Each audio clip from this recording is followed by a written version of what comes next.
இவனோட நாய்க்கு ஃபுட்பால் பிளேயரோட நேம வச்சனால அந்த ஃபுட்பால் டீம்ல இருக்கிற எல்லாருமே அந்த பேரை மாத்துங்கன்னு பிரச்சனை பண்றாங்க. இவன் அந்த பேரை மாத்த மாட்டேன்னு சொன்னனால இவனை ஃபுட்பால் டீம்ல இருந்தே தூக்கிடுறாங்க. அந்த நேரம் பார்த்து நம்ம நைபர் நம்ம ஹீரோ தேடி கிரவுண்டுக்கு வருது. அந்த கிரவுண்ட்ல இருக்கிற நம்ம ஹீரோக்கு பிடிக்காத பசங்க பிஸ்கட்ல விஷோனா கலந்து அந்த நாய்க்கு போட்டுடுறாங்க.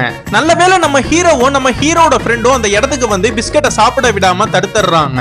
பிஸ்கட்ல விஷம் வச்சதை தெரிஞ்சுக்கிட்ட நம்ம ஹீரோவும் அவனுங்க எல்லாரு கூடயுமே சண்டை போட ஆரம்பிக்கிறான். நம்ம ஹீரோவை எல்லாருமே போட்டு எல்லாருமே சேர்ந்து அடிக்கிறத பார்த்த நம்ம நெய்பரும் ஓடி போய் ஒருத்தவனை நல்லா கடிச்சு விட்டுருது. அந்த கடி வாங்கினவனோட அப்பா போலீஸ் வேற. அவர் நம்ம ஹீரோட அப்பா கடைக்கு வந்து புள்ளைய வளர்க்க சொன்னா பொறுக்கிய வளர்த்து வச்சிருக்கேன்னு ரொம்ப பயங்கரமா திட்ட ஆரம்பிச்சிடுறாரு.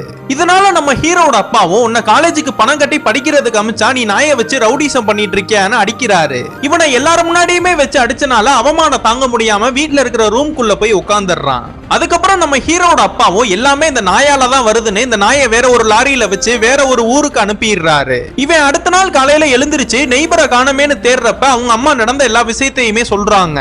நம்ம ஹீரோவும் அவனோட ஃப்ரெண்டும் ஊர் முழுக்க நெய்பரை தேடிட்டு இருக்காங்க. ஆனா எங்க தேடியுமே நெய்பர் கிடைக்கல.